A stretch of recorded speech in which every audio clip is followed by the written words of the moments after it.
برزخ کی زندگی یا عذاب قبر. تو دیکھیے یہ بات بھی پچھلی دفعہ بیان ہوئی تھی کہ برزخ میں جو لذت کا یا رنج و الم کا جو احساس ہے کہ جس میں مثالی پر واقع ہوگا، روح مجرد پہ واقع نہیں ہوگا. یعنی صرف فقط روح کے اوپر نہیں ہوگا، جس میں مثالی کے اوپر ہوگا، اور روح کیونکہ اسی کے اندر شامل ہے تو اس کو بھی محسوس ہوگا. یہ جو برزخی حیات ہے نا، برزخی حیات، یہ بالکل ایک حقیقت ہے اور ایک واقعاً ایک زندگی ہے. اصل میں انسان زندہ ہی وہاں جا کر ہوتا ہے.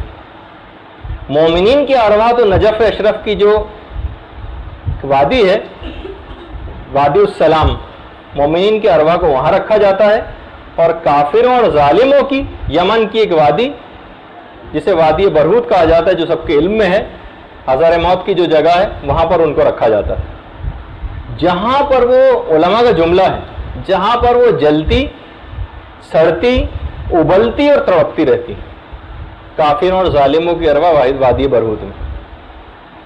اچھا، ادھر کوئی شخص مرا اور ادھر فوراً ہی وہ عالم برزخ کے اندر چلا جاتا.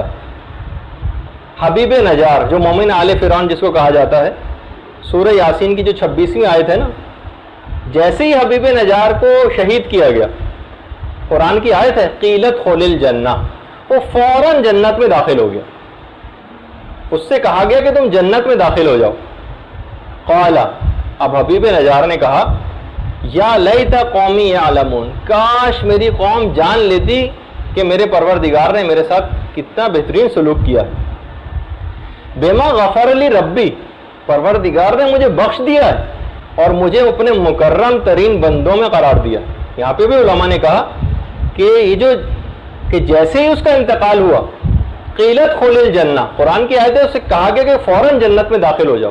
علماء نے کہا کہ یہ برزخی جنت کی بات ہو رہی ہے، کیونکہ وہ جو اصل جو جنت اور دوزخ ملے گی وہ اصل میں عالم آخرت میں ہوگی. یہ اس کا ایک حصہ اور ایک پارٹ کے طور پر جو چیز ملتی ہے، یہ برزخی زندگی کی بات ہو رہی ہے. جس طریقے سے حضرت نوح کی قوم کی پچھلی دفعہ میں نے مثال پیش کی تھی، جو سورہ نوح کی جو 25ویں آیت بھی آپ کے سامنے پیش کی تھی کہ اغرقوا فادخلوا نارا، ادھر وہ قوم غرق ہوئی پانی میں نوح کی، ادھر اور فوراً آگ کے اندر داخل ہو گئے. بلا فاصلہ، فا کا لفظ ہے، بلا فاصلہ آتش جہنم کے اندر داخل ہو گئے. تمام علماء نے یہ بات یہاں پر بھی کہی کہ یہاں پہ بھی آتش جہنم میں داخلے سے مراد وہ برزخی عذاب ہے اور آتش ہے، اس سے یہ بات مراد لی گئی. یہ وہ والی جنت اور دوزخ نہیں ہے جو آخرت میں ملے گی، بلکہ اسی کا ایک پارٹ اور حصے کے طور پر جو برزخ کے اندر مخصوص ہے، اس کی طرف اس بات کا اشارہ. اسی طریقے سے سورہ طٰہٰ کی 124ویں آیت ہے وَمَنْ أَعْرَضَ عَنْ ذِكْرِي فَإِنَّ لَهُ مَعِيشَةً ضَنْكَ وَنَحْشُرُهُ يَوْمَ الْقِيَامَةِ أَعْمَىٰ. باقاعدہ آیت ہے، پروردگار فرماتا ہے وَمَنْ أَعْرَضَ عَنْ ذِكْرِي، جو کوئی بھی میری یاد سے روگردانی کرے گا، فَإِنَّ لَهُ مَعِيشَةً ضَنْكَ، اس کا جینا بہت تنگی کا جینا ہوگا اور قیامت کے دن اندھا اٹھایا جائے گا. اچھا، چوتھے امام سے بھی یہ روایت ہے کہ یہاں پہ بھی سخت اور دشوار ترین زندگی معیشتاً ضنکا، یہ جو سخت تنگی والی زندگی اس کا مقدر ہوگی جو قرآن نے کہا. چوتھے امام یہ فرماتے ہیں کہ سخت اور تنگ اور دشوار زندگی سے مراد برزخ ہے. جو بھی خدا کی یاد سے روگردانی کرے گا اس کا جینا بہت تنگی کا جینا ہوگا. اور یہ اس وجہ سے بھی علماء نے بات کہی کہ ہم دیکھتے ہیں کہ بہت سارے کافر اور ظالم ایسے ہیں جو دنیا میں بہترین زندگی گزارتے ہیں. اس کا مطلب یہ کہ یہاں تنگی کا جینا سے یہاں والی زندگی مراد نہیں ہے، بلکہ قبر کی اور برزخ کی زندگی سے مراد. ہمارے مولا کائنات نے بھی باقاعدہ خط بھیجا تھا اہل مصر کو، اس میں بھی یہ بات کہی گئی تھی کہ معیشت ضنک، یہ معیشتاً ضنکا سے مراد خدا نے اپنے دشمن کو ڈرایا اور اس سے مراد عذاب قبر. کافروں کے اوپر خدا مولا فرماتے ہیں کہ 99 قسم کے سانپوں کو مسلط کرے گا جو اس کا گوشت نوچتے رہیں گے اور اس کی ہڈیوں کو ریزہ ریزہ کریں گے، اور قیامت تک یہی ہوتا رہے گا. امالی میں شیخ صدوق نے اس روایت کو لکھا ہے کہ قیامت تک یہی ہوتا رہے گا. تو بہرحال آپ نے دیکھا کہ بہت سارے یہ چیزیں ایسی ہیں اور بہت سارے عذاب ایسے ہیں کہ جو اس انداز سے دیے جائیں گے. اس کے علاوہ سے ایک میں آیت اور پڑھوں جو سورہ مریم کی 62ویں آیت ہے. نیک لوگوں کی روزی صبح و شام جنت میں مقرر ہے. اچھا، اب باقاعدہ علی ابن ابراہیم قمی انہوں نے اپنی تفسیر لکھی ہے جو تفسیر قمی کے نام سے بہت مشہور ہے. انہوں نے ائمہ معصومین کی بہت ساری روایات سے استنباط کیا ہے اور فرمایا ہے کہ اس سے مراد بھی عالم برزخ ہے. یہ دیکھیے کیا ہے کہ ہم نے نیک بندوں کی روزی صبح و شام جنت میں مقرر کی.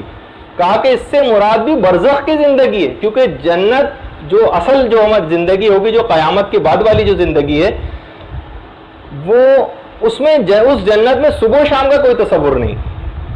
یہاں پر ہے کہ صبح و شام ان کی روزی جنت میں مقرر ہے، تو یہاں بھی اس جنت سے مراد برزخی جنت ہے. اچھا، اور بھی بہت ساری باتیں اس کے اندر پھر بیان کرنا ہے. اچھا، اب یہ دیکھیے کہ جتنے بھی اس وقت ظالمین بنو امیہ ہیں، ان کو بھی برزخ کی زندگی کے اندر ایک بڑے عجیب و غریب عذاب دیے جا رہے ہیں. بہت سے تو جانوروں کی شکل میں مسخ ہو گئے. چھٹے امام اپنے والد کے حوالے سے بیان کرتے ہیں کہ میرے والد یعنی پانچویں امام خانہ کعبہ کے پاس کھڑے ہوئے ایک شخص سے باتیں کر رہے تھے. اچانک سے میرے والد نے دیکھا کہ ایک جانور ہے. اچھا، روایتوں میں اس کا نام جو میں نے پڑھا سوسمار جانور کوئی، اب یہ مجھے معلوم نہیں کہ اب کون سا جانور اس کو کیا کہا جائے گا، جو نام ہے سوسمار، یہ حرکت کر رہا ہے. مجھے پتہ نہیں، آپ میں سے کسی کو اگر پتا ہو تو وہ بیان کیجئے گا مجھ سے بعد میں. تو انہوں نے اس کھڑے ہوئے شخص سے کہا کہ تم کو پتا ہے کہ یہ کون ہے؟ اس جانور کی طرف اشارہ کیا. اس نے کہا نہیں مولا، مجھے تو نہیں پتا. امام نے، چھٹے امام نے فرمایا کہ یہ، پانچویں امام نے، کہ یہ عالم برزخ کا ایک گوشہ، یہ ایک برزخ کا ایک گوشہ ہے. بنو امیہ کا ایک شخص ہے، یہ اس جانور کی صورت میں مسخ ہو گیا، سوسمار جانور کی شکل میں مسخ ہو گئے.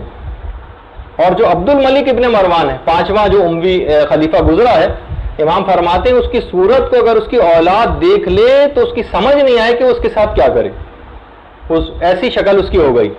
اور ایک اور جملہ جو روایت میں عبد الملک ابن مروان کے سلسلے میں امام نے کہا، میری تو خود سمجھ میں نہیں آ رہا کہ میں اس کو آپ کو کیسے بیان کروں، کہ واقعی عقل میں نہیں آتی کہ اس کے معنی کیا ہیں. امام نے کہا عبد الملک ابن مروان کو درخت کے منہ سے کفن دیا گیا. اچھا، اس کے بعد حاکم شام، اس کی اپنی برزخی زندگی. جتنے بھی دشمنان اہل بیت تھے، ان کی برزخی زندگی کو اگر دیکھیں، چھٹے امام خود بیان فرماتے ہیں کہ ایک دفعہ میں اپنے والد پانچویں امام کے ساتھ سفر کر رہا تھا، تو ایک مقام اصفان جو مکے کے قریب ایک جگہ ہے، ہم جب سواری کے اوپر سوار ہونے لگے تو اچانک سے تمام جانور دبک گئے.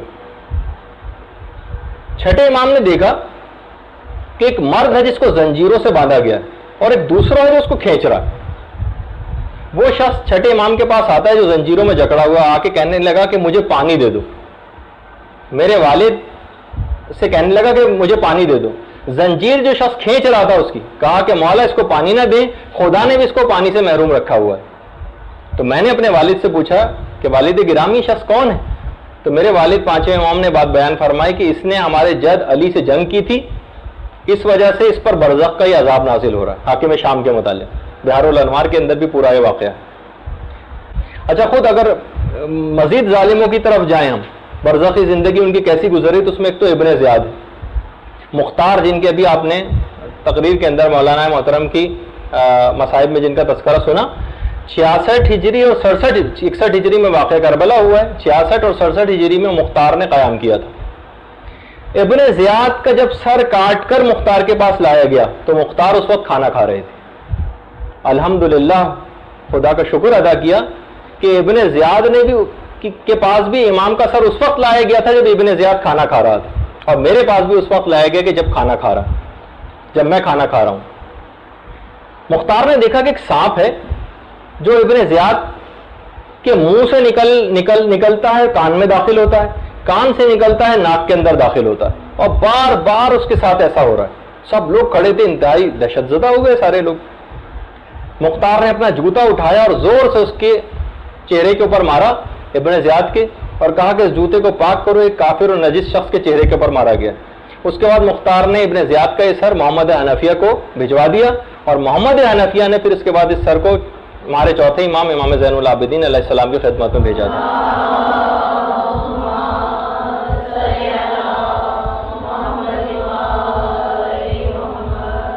اچھا، جس وقت چوتھے امام کی خدمت میں ابن زیاد کا سر آیا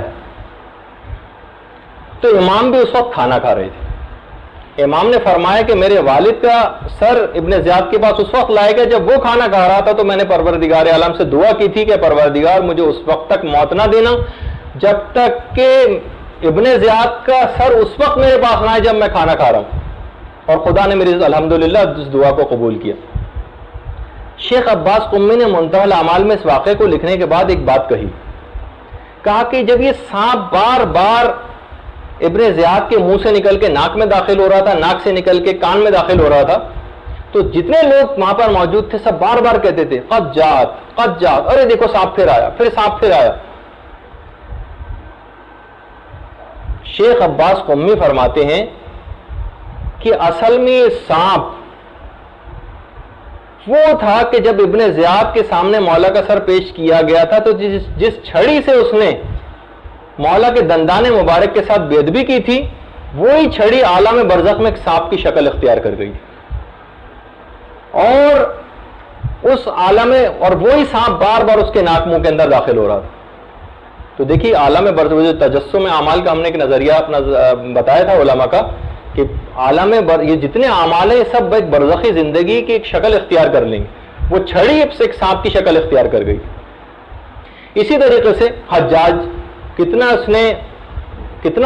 ظالم حجاج کے متعلق کہ اس کے متعلق یہاں تک یہ بات آئی ہے, اس وجہ سے آپ کو باتیں بیان کی جا رہی ہیں کہ ان کی برزخی زندگی بھی آپ کو ظالموں کی پتہ چلے اور آپ کا بھی کلیجہ ٹھنڈا ہو کہ ان کے ساتھ کیا سلوک پروردگار عالم کر رہا. اچھا, سعید ابن جبیر یہ چوتھے امام کے صحابی تھے, مفسر قرآن. حجاج سے ان کا بڑا سخت تند و تیز الفاظ کے اندر حجاج سے ان کا ایک مکالمہ ہوا تھا. حجاج نے ان کی گردن مارنے کا حکم دے دیا. 94 سال کے تھے سعید ابن جبیر, 94 ایئرس کی. سن 95 ہجری کا یہ واقعہ ہے. ان کو جب شہید کرنے کے لیے لے جا رہے تھے تو اب دیکھیے سعید ابن جبیر کے آخری الفاظ کیا تھے, پروردگارہ میرے بعد حجاج کو کسی پر مسلط نہ کرنا. اچھا دیکھیے, اس سے بھی ہے کہ اپنی تو شہادت کی آمادگی ویسی ظاہر رکھی, ورنہ یہ بھی دعا کر سکتے تھے پروردگار مجھے بچا لے, نہیں میرے بعد کسی پر مسلط نہ کرنا. 15 روز کے بعد ہی حجاج, سعید ابن جبیر کے انتقال کے بعد حجاج 15 روز کے بعد ہی ایک مہلک ترین بیماری کے اندر گرفتار ہو گیا, اور کسی بھی صورت اس کو موت نہیں آ رہی تھی. بہرحال بڑی مشکل سے ایڑیاں رگڑتے اس کو موت آئی, لیکن اس سے پہلے بار بار ایک جملہ کہتا تھا, میرے ساتھ سعید ابن جبیر کا کیا کام, میرے ساتھ سعید ابن جبیر کا کیا کام. موت کی بھیک مانگ رہا تھا اور موت نہیں آ رہی تھی. بڑی ایڑیاں رگڑنے کے بعد موت آئی اور واصل جہنم ہوا. حضرت عمر ابن عبدالعزیز فرماتے ہیں کہ میں نے خواب میں حجاج کو ایک انتہائی بدبودار اور متعفن صورت کے اندر دیکھا. میں نے اس سے پوچھا کہ تمہارے ساتھ یہ کیا سلوک ہوا ہے؟ کہا کہ ہر قتل کے بدلے جو میں نے کسی مومن کو قتل کیا تھا, مجھے ایک دفعہ یہاں پر قتل کیا گیا, لیکن سعید ابن جبیر کے قتل کے بدلے مجھے اس جگہ برزخ میں 70 مرتبہ قتل کیا گیا, اور قیامت تک ایسا ہی اس کے ساتھ ہوتا رہے گا. ابن ملجم, مولا کائنات کا جو ظالم جس نے مولا کو شہید کیا تھا, ابن رقا باقاعدہ روایت کرتے ہیں کہ مسجد الحرام کے اندر بیٹھے ہوئے تھے کہ ہم نے دیکھا کہ مقام ابراہیم کے پاس لوگوں کا بہت زیادہ رش لگا ہوا, اور ایک عیسائی راہب ہے جو وہاں پر کھڑا ہوا اور اپنے اسلام لانے کا واقعہ بیان کر رہا ہے. وجہ بیان کر رہا ہے کہ میں کیوں مسلمان ہوں. کہنے لگا کہ میں ایک دفعہ سومیا ایک جگہ ہے وہاں پر گیا ہوا تھا, تو اچانک سے بالکل ویران جگہ تھی. میں نے دیکھا کہ بہت بڑا سا باز آیا, اور باز نے آ کر بہت ہی بڑا جائنٹ سائز ایک باز آیا, اس نے آ کر قے کی. اس قے کے اندر 1/4 انسان باہر نکلا اور پھر دوبارہ اندر چلا گیا. پھر اس نے دوبارہ قے کی, وہ پھر باہر آیا, پھر اندر چلا گیا, یہاں تک کہ چوتھی قے میں وہ پورا آدمی باہر نکل کے گر گیا. اچانک سے میں نے دیکھا کہ شکاری باز آیا ایک بہت بڑا, اور اس نے چونچے مار مار کر اس کو ہلاک کر دیا. پھر وہ اس کو اڑا کر لے گیا, پھر دوبارہ ایسی ہوا, پھر وہ آیا اس طرح سے, پھر قے کی, پھر باہر نکلا, پھر اسے اس طرح سے مارا گیا. کہہ رہے ہیں اس کو دیکھ کر وہ راہب کہتا ہے کہ میرے رونگٹے کھڑے ہو گئے. میں بھاگ کر اس شخص کے پاس گیا اور پوچھا, شخص تو کون ہے؟ کہا میرا نام ابن ملجم ہے اور میں نے علی کو قتل کیا تھا. اچھا عیسائی راہب, اسے کیا پتا کہ علی کون ہے؟ کہا میں نے اس سے پوچھا کہ علی کون ہے؟ کہا کہ میں نے علی کو قتل کیا اور خدا نے اس پرندے کی ڈیوٹی قیامت تک اس بات کی لگائی کہ مجھے اسی طرح سے مار مار کے ہلاک کرتا رہے۔ اور یہ علی جس کا تم پوچھ رہے ہو، یہ پیغمبر اسلام کے داماد، وصی، ولی، جانشین اور ان کے چچا کے بیٹے۔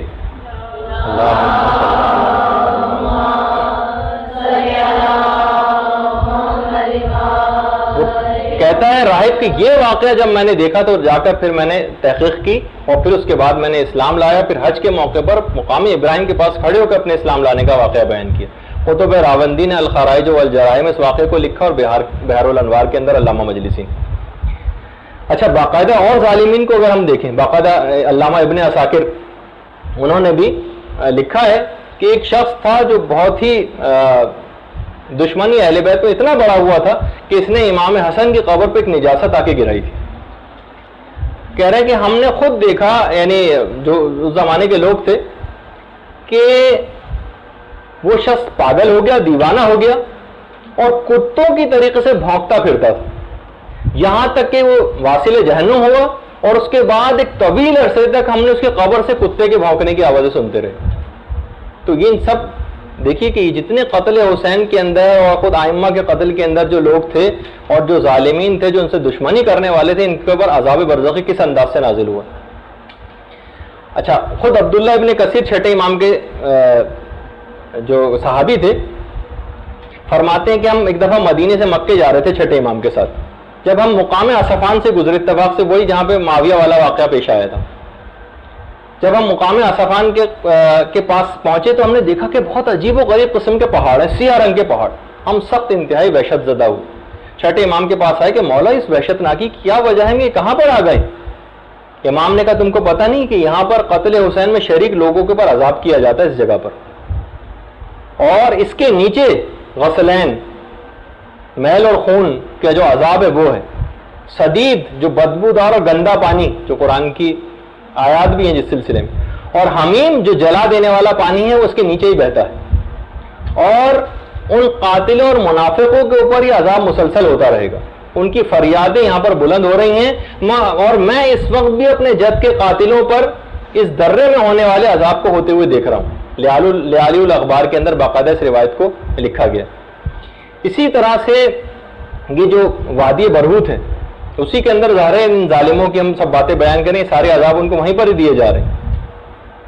ایک شخص آیا امام کے پاس، پانچویں امام کے پاس، امام نے پوچھا عرابی تم کہاں سے آ رہے ہو؟ اس نے کہا کہ مولا میں احقاف عاد ایک جگہ ہے وہاں سے آ رہا ہوں۔ مولا میں نے ایک عجیب و غریب چیز وہاں پر دیکھی ہے کہ انتہائی سیاہ اور تاریک وادی میں تو انتہائی سخت دہشت زدہ ہو گیا، اور تو حیران کن بات مولا میں نے وہاں پر دیکھی، انتہائی بڑے بڑے الو اس جگہ پہ بیٹھے ہوئے تھے، آج تک میں نے ایسے نہیں دیکھے۔ امام نے فرمایا کہ تم کو پتہ ہے کہ وہ جگہ کون سی تھی؟ کہنے لگا نہیں مولا مجھے تو نہیں پتا۔ کہا یہ وادی برہوت تھی، یہاں پر تمام کافروں کی ارواح اور ظالموں کی ارواح کو رکھا جاتا ہے، بصائر الدرجات کی جو روایت ہے۔ برحمتك يا أرحم الراحمين وصلى الله على محمد وآله الطاهرين۔